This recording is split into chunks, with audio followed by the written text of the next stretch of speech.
Hello, everyone. I'm Paul Ostrow. Welcome to the next in our series, How Minnesota Regains Trust in Its Civic Institutions. And we are just thrilled tonight to have with us for our interview William Doherty.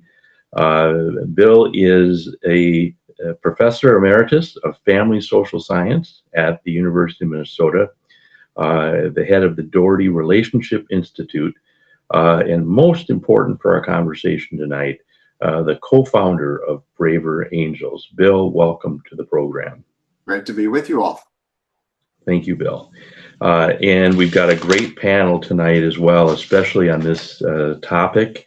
I want to introduce at this time Tom Horner. Tom has been a public affairs executive. He has over 45 years of experience in public policy and politics. He was an Independence Party candidate for governor in 2010. And before that served as the chief of staff for United States Senator Dave Bernberger. Tom also was a contributing columnist to the Minneapolis Times, and you can also find his wit and wisdom on Substack. Tom, welcome. Thank you. Delight to be here. Thank you so much. And Todd Otis served in the Minnesota House of Representatives from 1979 to 1990. After he left the legislature, dedicated over 20 years of his professional career to early childhood education. Currently serves on several nonprofit boards dedicated to education and campaign finance reform. And Todd is also the author of two books, most recently a book I just finished reading, Sparks of the Revolution, James Otis and the Birth of American Democracy. Todd, welcome. Good to be with you. Thank you, Todd. Chloe Zhao is a senior at Minnetonka High School, one of our young leaders tonight, captain of the Congress team, recently, in fact, made the national competition coming up on June 14th. So we wish Chloe the best of luck in that.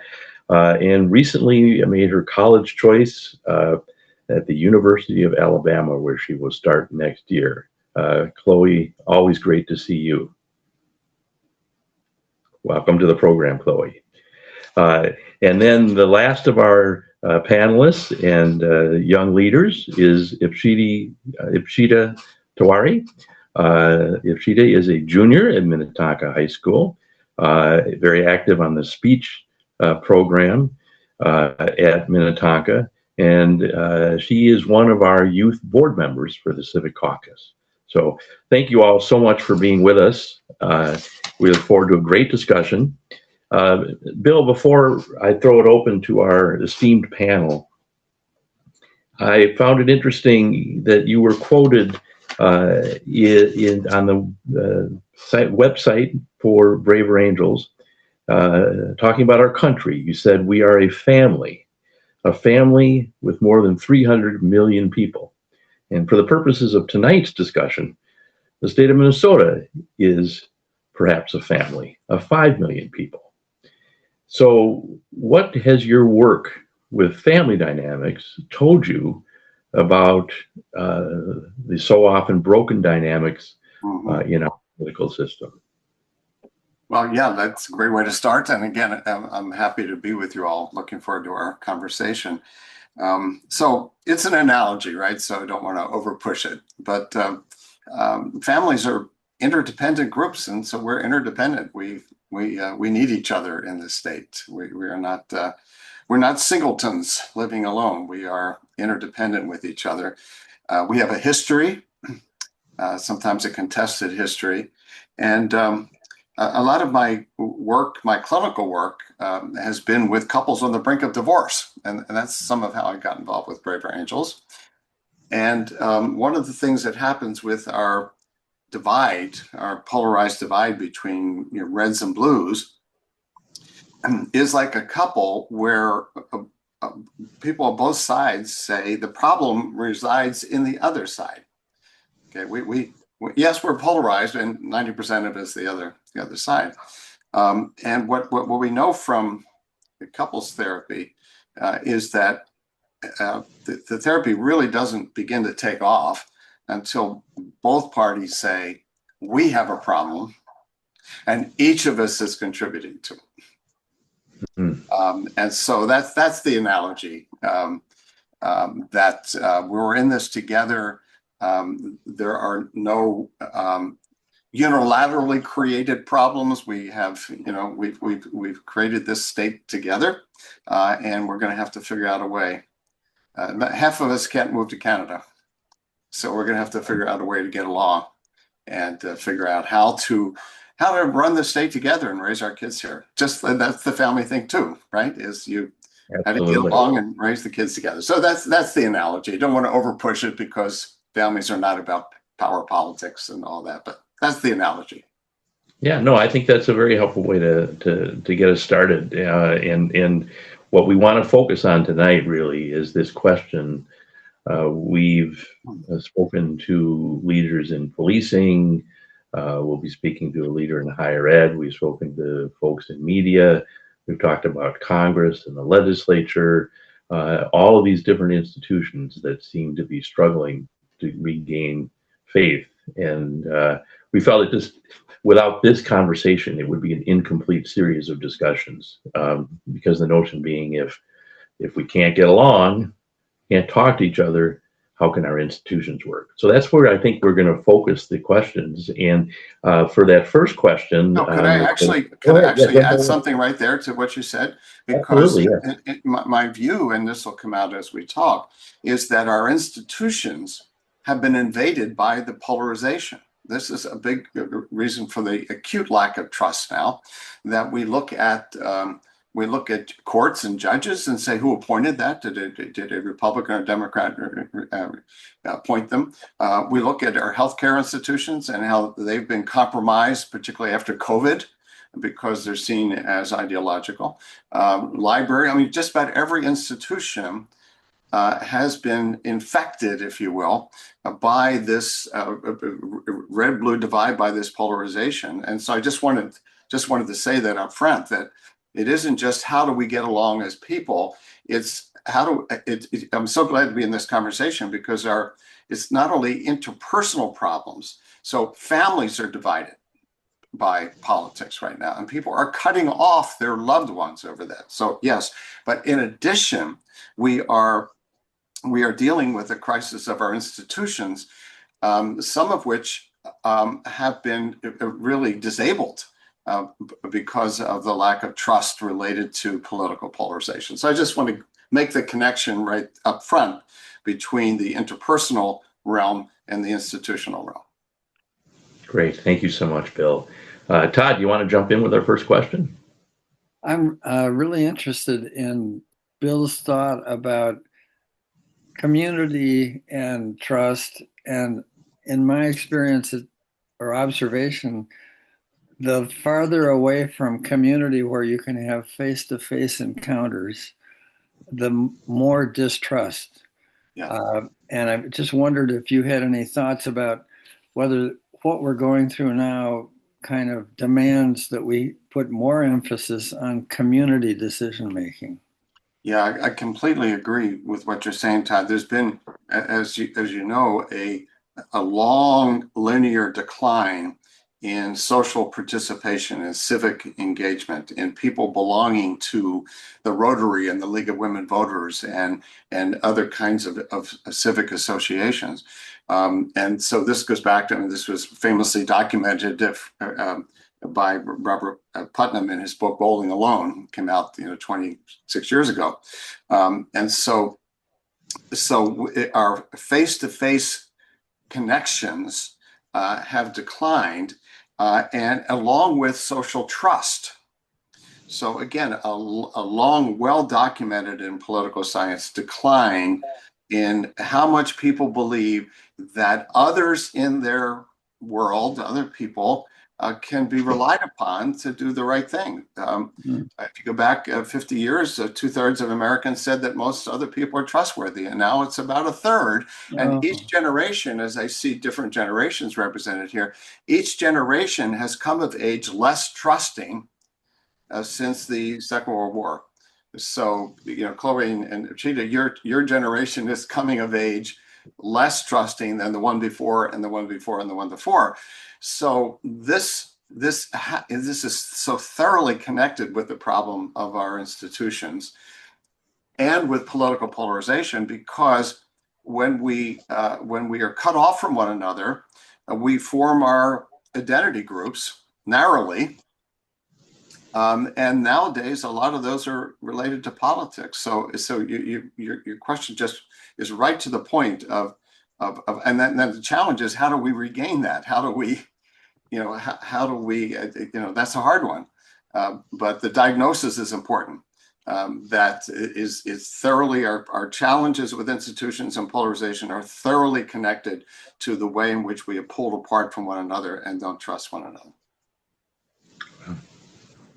Great. Thank you, Todd, for the question. Any follow-up? Can I do a quick follow-up story, Yeah, please Paul? do.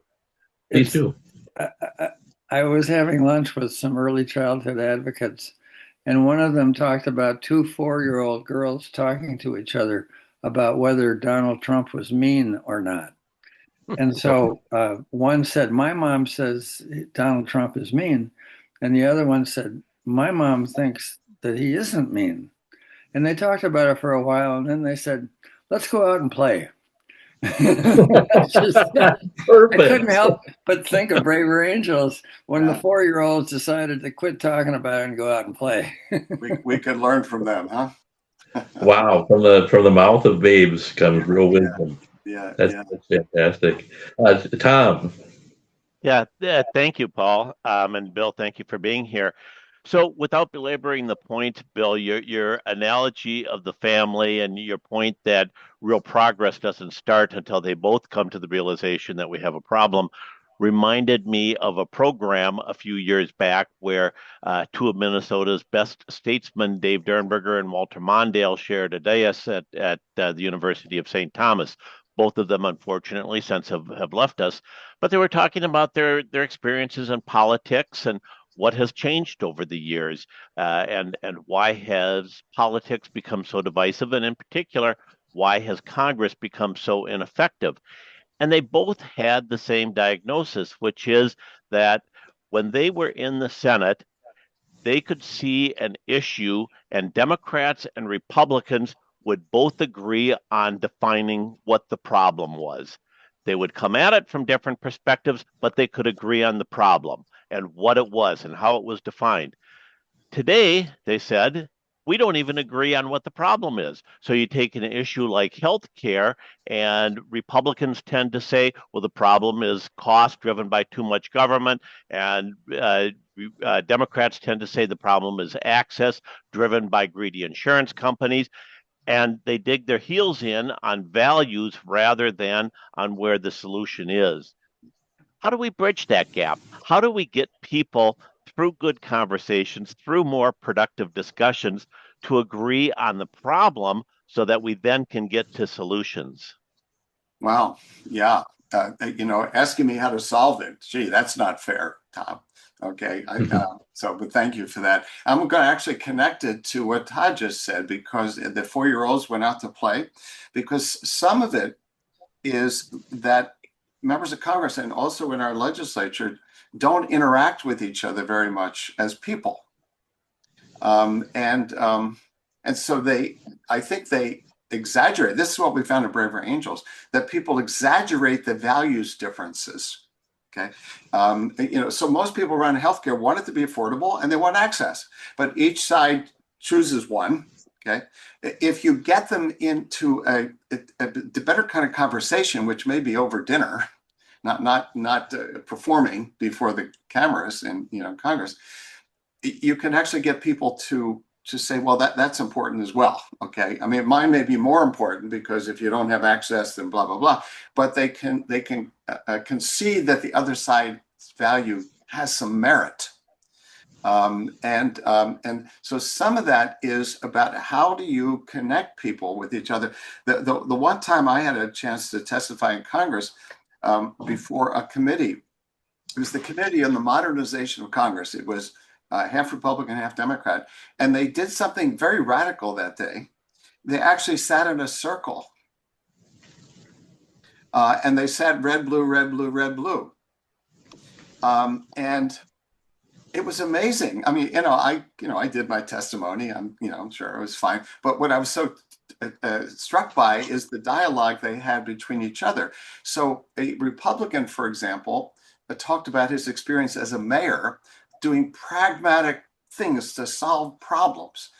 And then a Democratic woman said, I was a mayor too. And isn't it frustrating to be here in Congress when we can't just be pragmatic? We get so ideological. And I'm sitting back and saying, this is wonderful. This is wonderful. But I swear some of it was they were sitting in a circle and red, blue, red, blue. So it's complex. And I think if one of the changes we can make is getting people in conversation with each other. That's just what we learned in Braver Angels. So we have a workshop called a Common Ground workshop where we bring people together around things like abortion, immigration, all kinds of things. And if you start with people's stories about how they got interested in this and what life experiences have influenced their values on this, you begin to humanize each other, and you begin to see commonalities. And in almost every case, people after 5 hours, and these are regular people, but they come out with points of agreement, commonalities on values and concerns.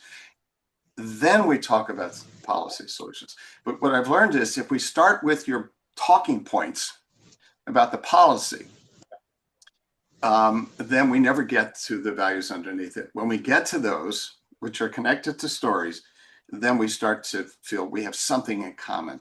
We have something in common. So the last thing I'll say is Republicans often will focus on the cost part, although they care about access. Democrats will focus on the access, but they also care about cost. And this is part of the polarization. And each side begins to look like a stereotype. The Republicans, the Reds, look like they don't care about people. They only care about money, which is not really true. And the Democrats come across as if they don't care about responsibility. We're going to spend ourselves into bankruptcy. So this is part of the polarization, and finding ways without betraying one side to say, you've got a good point there. You've got a good point.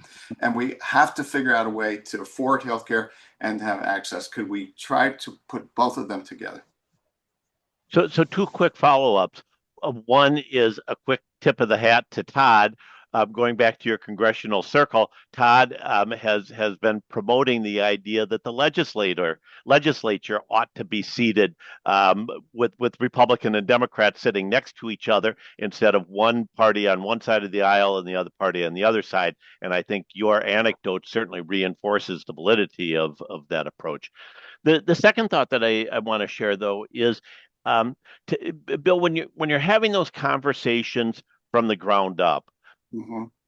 with the community, I think you do find that 60-70% of people can find that common ground. It's, the 10, 15, 20% on both extremes that run into problems.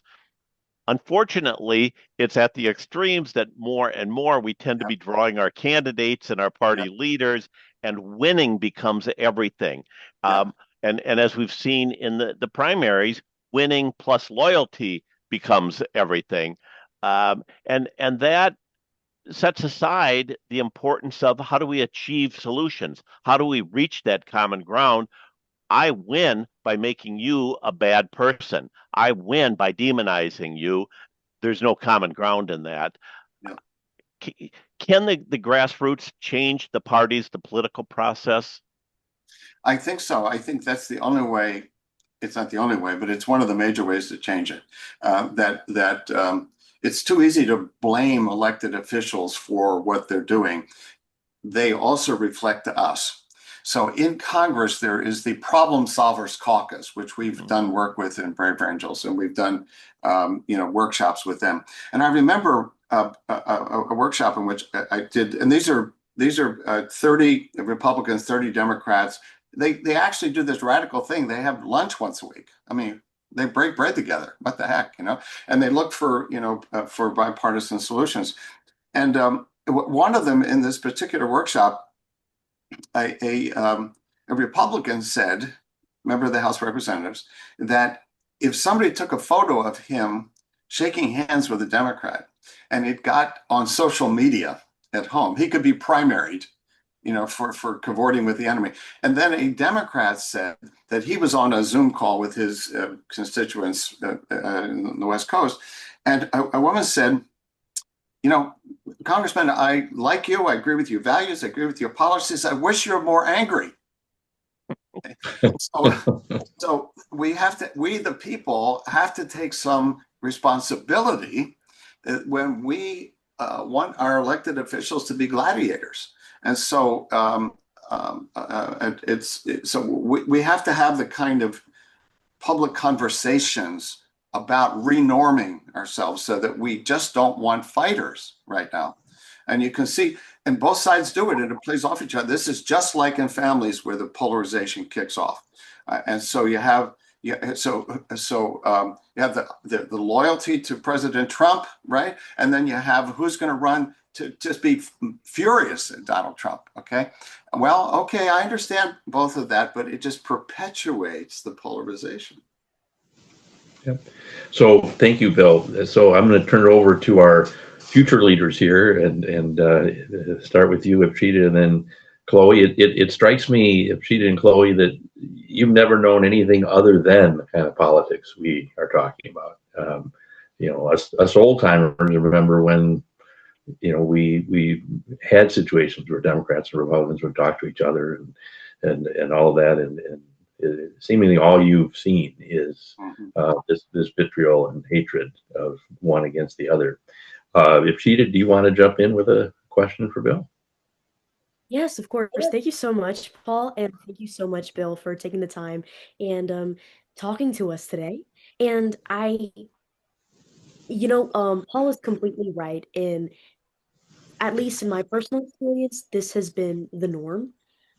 This has kind of been the political scene that I've witnessed growing up. And I can't help but think recently as to how social media and the advent of social media, the rise of social media, Yeah. especially when we were, like born around that time, has coincided with these political polarizations and these greater trends. Yeah. And so my question for you is, do you think that social media in and of itself has fundamentally changed Americans' ability to engage respectfully with one another, especially in regards to political discourse? Well, it'd be hard to say no to that. I think it is huge. I will say that the polarization really got going 40, 45 years ago, before social media. And so what political scientists call social media is an accelerant, like a fire accelerant for something that was already happening. But it complicates it in a major way. And one of the complications is that we live in different fact universes, information universes. Social media is based on, as some people say, hacking our attention, processes, getting our attention. It's encouraged people to magnify differences, to magnify conflict. Conspiracy theories just abound. When I give talks about this sort of thing, I say to some of the old timers that years ago, to spread wild rumors and conspiracies, you had to mimeograph. That was an old thing. You just ran off copies of something, and then you had to lick envelopes, and send them out. Or you had to have what we call a telephone tree, where I would call 5 people and they would call. It took a lot of work. And now, you're an influencer and you just get stuff out there. So it has polluted our common information source. It's encouraged, as you know, for people to be negative, nasty to each other in a way that they never would in person. It's encouraged people to become warriors, social media warriors. So it's had a pernicious pernicious influence. And I remember when, when Facebook and these other things there was all this great promise. We were going to, we're going to be a well-connected family. Okay. It certainly has not turned out that way. So I think you put your finger on something that is a huge complication. It's going to be hard to put that genie back in the bottle. However, what I'll say is we the people create norms around how we use technology. And we can change those norms. I really believe that the technology does not have to master us, and we can do something about that if we collectively. I mean, in my lifetime, we went from cigarette smoking. 50% of men smoked cigarettes when I was your age. Okay, and look at that change. So we can do something about this as communities, as people. The legal challenges and all that, that's in fact, once you start to get to legal reforms, they go right into the red-blue divide again, right? And so I really put an emphasis on cultural change, and maybe your generation, which came of age with this, can lead us. Do you have any follow-up to that, Ipshita? Yes, thank you so much for that. That was an incredibly insightful perspective. And, to follow up with that, you mentioned how we can master technology instead of technology mastering us, especially in regards to civic discourse. And I wanted to ask, like my peers and I, we have a lot of issues that, we feel strongly about, especially as youth, things in regards to, as an example, perhaps gun policy, mental health legislation, and things like sometimes aren't as easy to talk about from a neutral perspective. Mm-hmm. And it can be challenging to listen to the other side. It's a lot Yes. easier said than done. Yes. When we begin to, speak about these issues that we feel, perhaps in our own view, have a clear right or wrong side, but Mm-hmm. may have, a completely different perspective, for, other people, especially online, how do you recommend sort of repositioning ourselves, rerouting Yeah. our mental framework to see the other side instead of as the other, but people that we are having an honest conversation with, connecting with, and building bridges instead of deepening divides? Well, thank you. This is what Braver Angels got created for. So thank you for that. Well, one of the things I'd say is that most of the important issues, gun rights, gun control, immigration, healthcare, education, are not one side has all the right answers and the other side has all the wrong answers, or that there's only one set of values. So what I've learned at Braver Angels and what we try to teach is to try to understand the other as they see this issue, the values they bring, the concerns they bring, the life experiences they bring. And if you try to understand people who disagree with you on some of the, in such a way, this is the big challenge. To try to understand where they're coming from in such a way that you could paraphrase back where they come from, and they would say, yes, you got it. That you could say in a neutral enough way. So let's say if you're more on the gun control part of it, okay? It's just too tempting to say, what the heck are these people doing on the other side? Let's take the hardest one for people in the gun control area, these semi-automatic weapons. Okay, what? How could somebody possibly want regular people to have this? If you immerse yourself in conversations and reading and podcasts so that you actually take in the perspective of people who are saying, no, let's not start down this path of regulating guns in that way, even starting with the semi-automatics. You approach them in a different way. So one of the things you might learn, for example, is that that it's the nose of the camel. So if you start down the path of control of outlawing certain kinds of guns, it's never going to end. Okay, and then so what I do, I'm going to give you a sense of what I do now in my Braver Angels work. I think of how other issues that maybe the other side is talks about, where the same thing plays out. So abortion regulations. Okay, most Americans are very skittish about late-term abortion. Okay, but abortion rights advocates are very skittish about any regulation.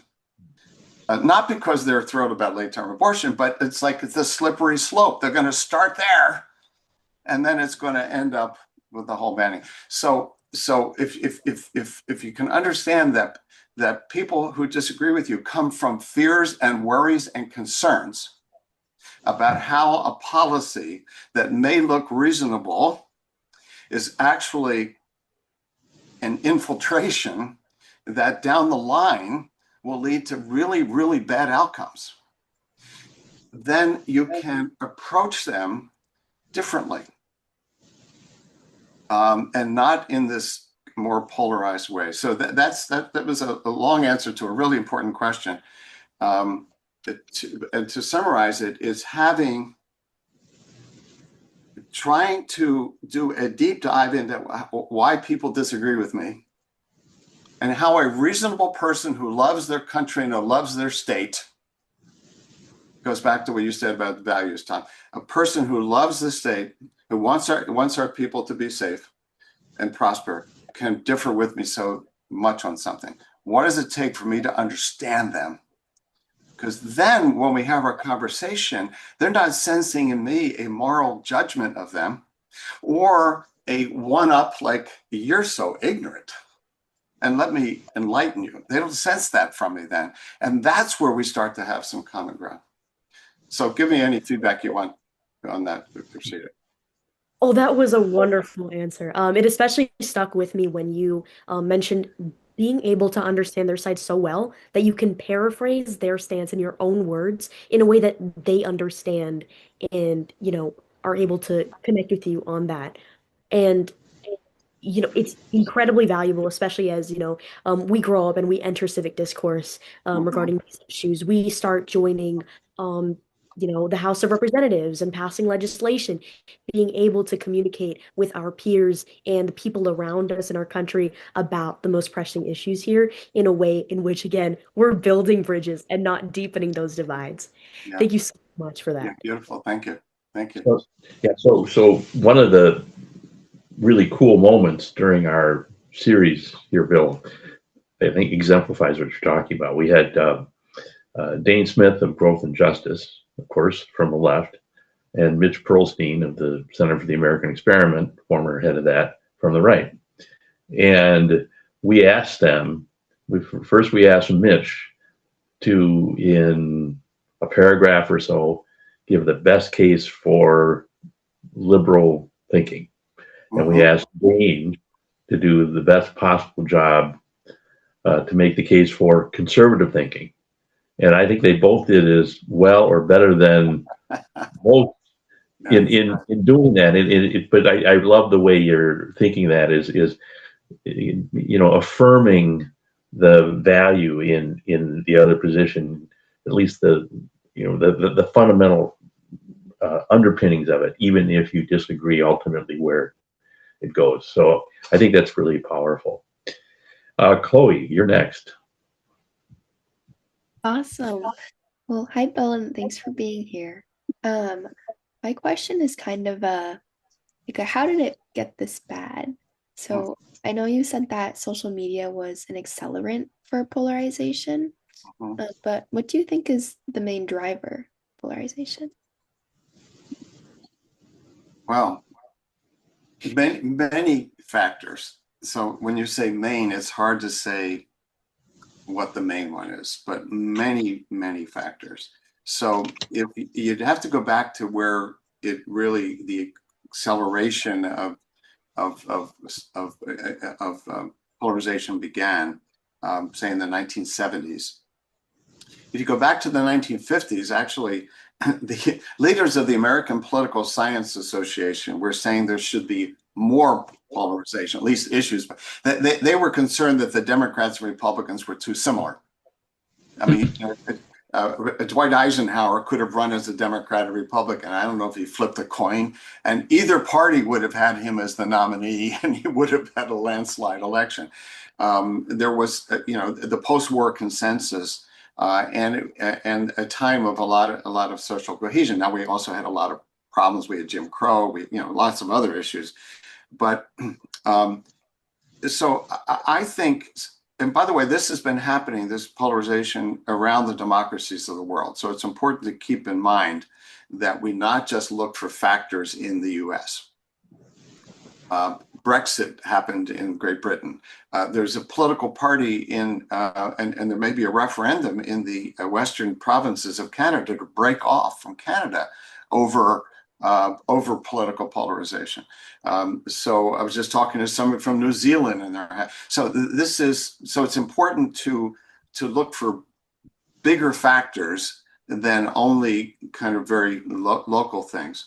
But some of those that the political sciences point to I'll go back to the very beginning of our conversation and Todd's question, a decline in social connection, social cohesion, social participation, the decline in people running into and being on, sitting next to at the Rotary or the PTA, people who differ from them politically, but who are good people and are trying to do the right thing by the school. So we have become more isolated from one another. And what I'll add to that is the rise of identity politics, in particularly once we got to the 1970s, it really accelerated in the 80s and 90s, where we orient more towards specific identities, gender and race and religion and others, as opposed to a common identity. So the rise of identity politics makes it harder to see where the we is. Okay, and the I. So we orient to a we that is my particular group, subgroup. Okay, and it's harder to orient to the larger we. So the rise of individualism, of identity politics, a lot more money in politics than used to be there. So special interests who have a vested interest really in dividing us. The rise in news outlets.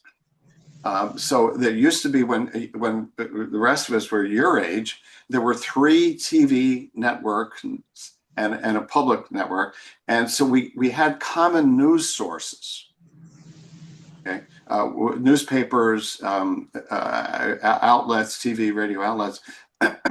We had, beginning in the late 70s into the 80s, a proliferation of news sources that are oriented to the particular biases of those who watch them or listen to them.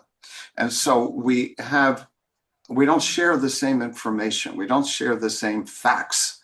So it goes back to, Tom, what you were saying of how do we define the problem together when we don't share the same information sources?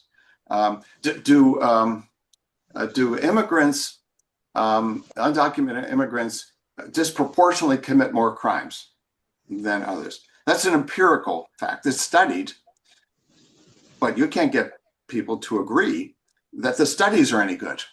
Okay, and so how do we base policy if we don't just have these common sources of information? So that's another big one.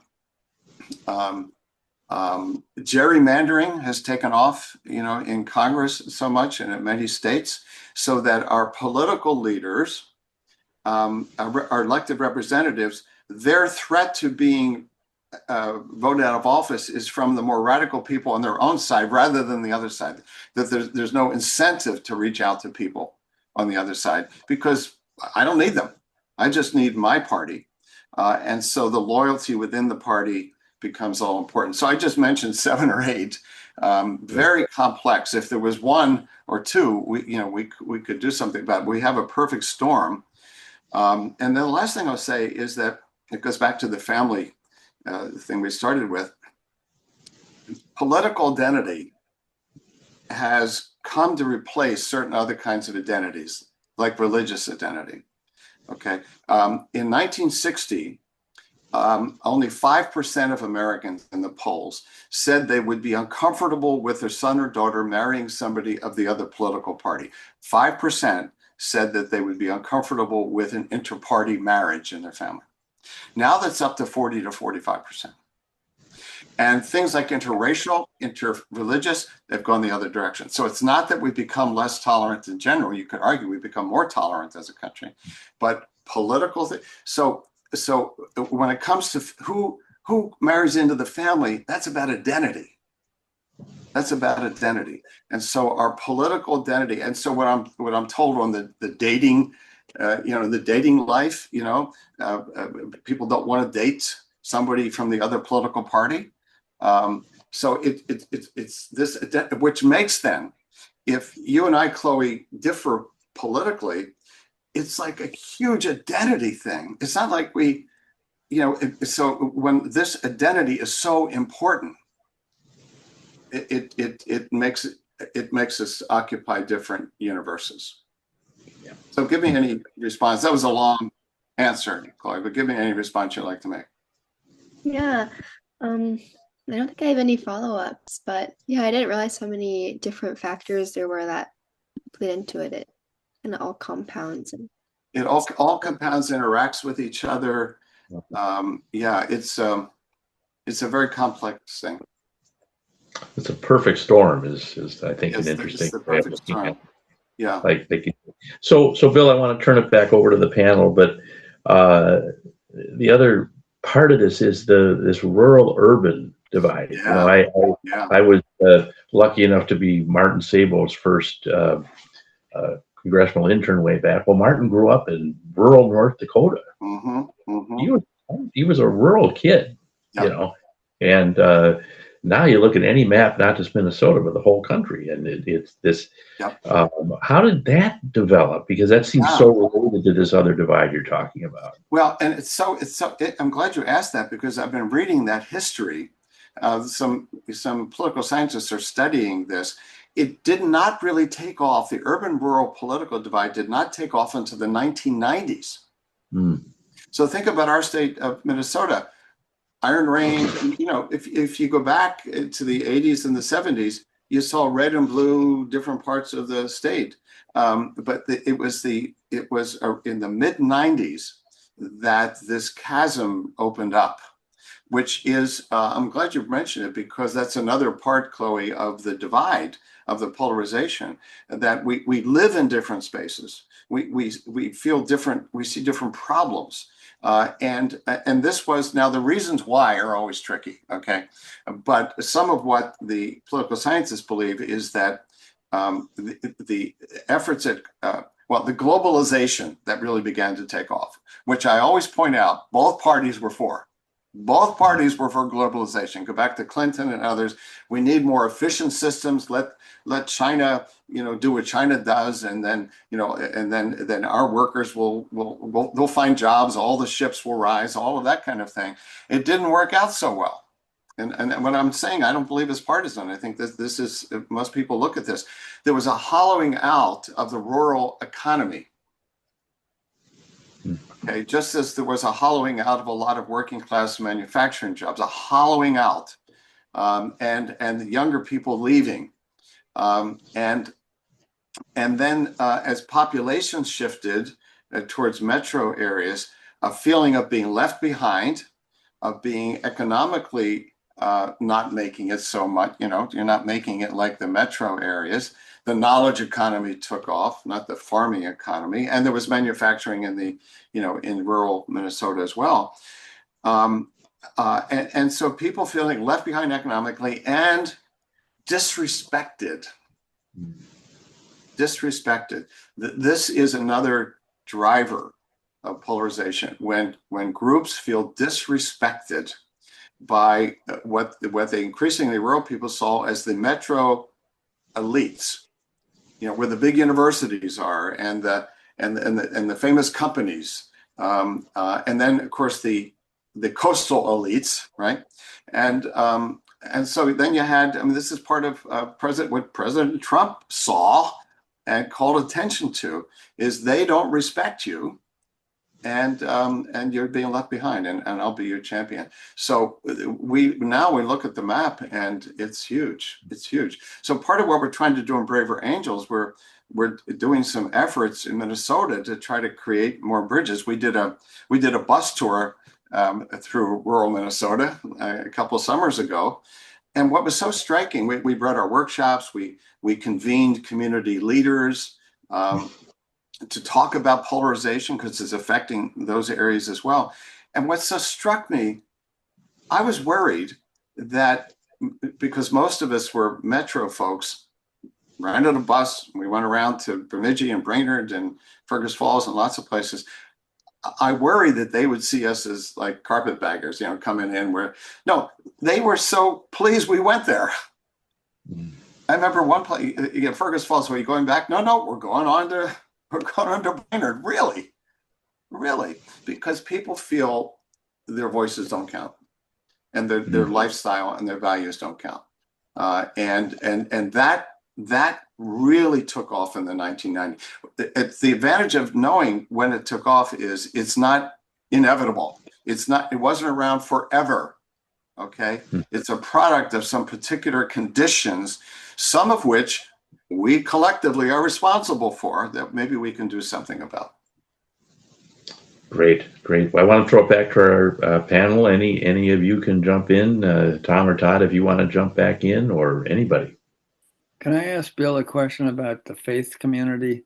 Mm-hmm. It seems like the faith community, by its very nature, whichever faith, would lend itself to reconciliation and reaching out to people who are different. And obviously part of the faith community has become highly politicized. Yeah. But it seems to me that, do you have any thoughts about how that could be a greater force for good for the work that you're doing? It's faith communities become part of the problem. They can be part of the solution if they call on those fundamental principles. I point out that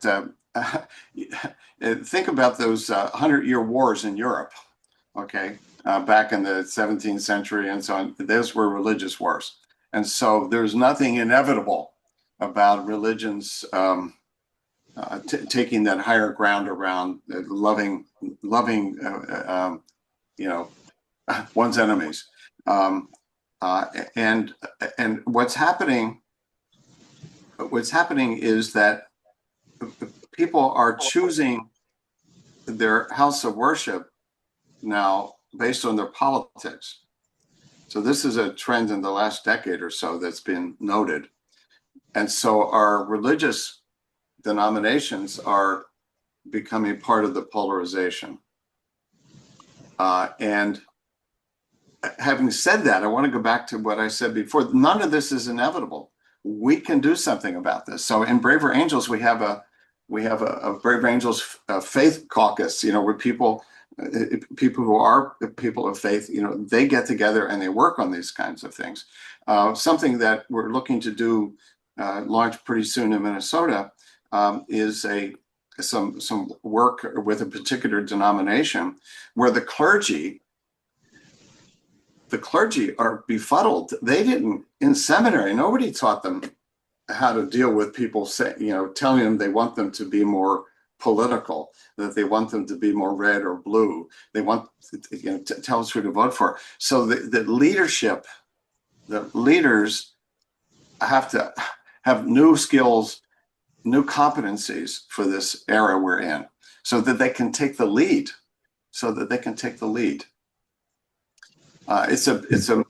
a great resource that it has become part of the problem, but it can become part of the solution. Can I follow up with that? Sure. I'm in one part of the in this case, the Christian world, that's very appalled by the Christian nationalists.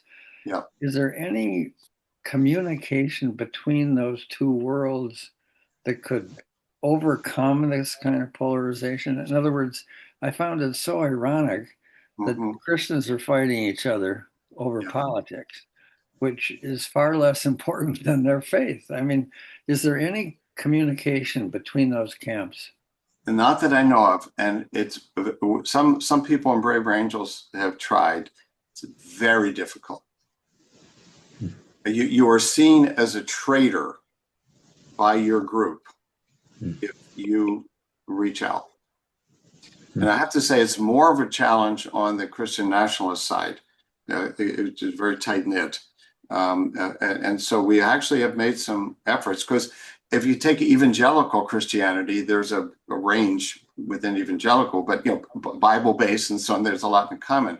So I've known some evangelical leaders and Braver Angels who have tried to reach out to people more Christian nationalists and have not yet succeeded. And some of it is you're seen as a traitor to your side.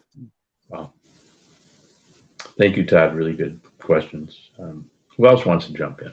So Bill, I just want to pick up on a couple of the themes that we've touched on, particularly the rural-urban divide, polarization, primaries as the real election in many districts, and look at the Minnesota House of Representatives. So we look at it as how unusual that it's tied 67-67, but what it says really goes much deeper, and that is in 2024, when we reach this even division, only 20 of the 134 seats were decided by single digits. 114 races were decided by double digits or more. By any standard, that's a landslide election. And overwhelmingly, those Republicans who were elected are concentrated in greater Minnesota, Democrats in the metro area, and a few pockets of blue in other urban centers and college towns. Yeah. Only 20 out of 134 seats to be decided in even close to competitive races is pretty stunning. Wow. So my question to you is really, to move politics and policy forward, do we have to get tougher in deciding what the solution is? Do we have to excise the tumor? Do we have to intentionally say, look, we're just going to isolate those at the extremes? We're not going to deal with their anger and hatred anymore. We're going to focus on that 60, 70, 80% in the middle where we can coalesce them, because the risk of not doing that is we're going to lose them for out of politics. They're not going to participate, and we're already seeing some of that happening. We can't afford that. Do you have to get rid of the worst to build the best? You've thought a lot about this one, Tom. So I'll give you a Braver Angels perspective on this. So I wouldn't use the term "get rid of," excise. How about isolate? This is my response. That we need to change norms, and including norms about the people that love their state and love their country the most are the ones who are most angry and the most tendency and demonizing the other side. And so the people who do not demonize, the people who are willing to compromise, are quiet. They're lacking. I think they often lack language. They're and drive, and so we need to find a way to mobilize them, but not against somebody, but just to take some leadership. This is, Braver Angels is not about making people centrist. We say, come as you are in terms of your beliefs, and then leave as you are. That's fine. The effect, though, of actually learning to communicate well with people who differ from you, it changes you. It changes you. and makes you more willing to listen and compromise, even if your issues, okay, let's say you're passionate believer in single payer healthcare, and that's verboten to people on the other side. You could still wish that, but the effect of the change in you means you can actually get along with and figure out some compromises, even though on the issue you may be more radical. So what we talk about is changing people's attitudes towards each other more than changing their beliefs about issues. The problem, we don't think, is so much issues polarization as people polarization. It isn't a big part of the challenge for the goals that you are trying to reach, though, Bill, is that you have to get people to the table. And so we see in poll after poll that those people who identify as independents are growing, as self-identified Democrats and Republicans are decreasing. The reality is that most of those independents pretty religiously will vote Democrat or Republican, depending on their leaning. They call themselves independents because they don't want to talk about politics. They don't want to be seen as, not just they don't want to be seen as partisan, they don't want to be seen as involved in politics. And so they back out. They tuck their heads into the foxholes. How do you get them? Yeah. So if their fear that if I speak up, even in the safety of a Braver Angels environment, I'm going to get my head shot off. How do you get those people to the table? Well, they come to our tables. Okay. They do. Okay. They do come to our tables. And so some of what we teach, and I have to be, we're not, as this organization, going to fix all this, but we teach people the skills in how to speak up, not only with people who on the other side, but people on your own side. So one of our most, by the external research, one of our most powerful workshops is called Depolarizing Within. And that is, how do I deal with my own internal demonizing of others, but how do I speak up in constructive ways with people on my side when they do the demonization and stereotyping on the other side without getting fired from my own side? There's a skill set here, okay? And that's where people who are more in the middle, either policy or dispositionally, so I'm making that distinction, okay? I'm making the distinction between centrism in policy and centrism dispositionally towards other people. Mitch Pearlstein is a really good example, of somebody who's very strong conservative, but dispositionally, that's what we're aiming for. And we need to honor and celebrate that much more than we have before. We need to honor that. And this is about norm changing. So I'll just say, and then we're finishing up, but one of the initiatives we're going to be starting is called Stop Targeting Public Officials. Stop Targeting Public Officials. And we want to change the norms for how we distinguish between vigorous dissent and insults and threats and harassment. And this is at the level of norms, because our Constitution gives people legal right to call people terrible names, and and so one of the ways we want to do this is to pull together in various communities community leaders who see that we have a threat to our democracy by how we are speaking to and threatening our public officials, and how to change that. So here's the theory of change around Braver Angels. You talk about getting people to the table. Some people will step up for this. Some community leaders, some people will come to workshops, and we want them, and there's reason to believe this could happen, they influence the others. So my dream is that somebody says, I sent a social media message off and I just told this person, you're a liar, you're on the take, you should be ashamed of yourself. And I ran into his wife at I said, and instead of saying good for you, somebody in their life who's been influenced by this renorming says, does that really help anything? Okay, does that really help? the renorming. I like to say when I grew up in the city of Philadelphia in the 1950s, grown men spat on the sidewalk, on the curb all the time. You don't see that anymore. Chloe and Ipshita, you don't see people spitting on the street anymore. I grew up, that's what guys did. That wasn't because of laws and people being sent to jail. There was a norming, a renorming. And so we need to, and this is something we can all participate in, is changing the norms. So we are wrapping up, Bill. Thank you, Tom, for the good question. And that was, I think I hear in that a kernel of hope for the future, which is a good place to end. I do want to ask you, maybe as a way of bringing back to, the bigger picture of restoring trust in institutions. Are there things you've seen happen either in Minnesota or nationally where you feel like the work that you've done has strengthened the faith in an institution, whether it be policing or education or a legislature or anything else? Have you seen the impact of your work in that way, and maybe share an example or two of that if you have one?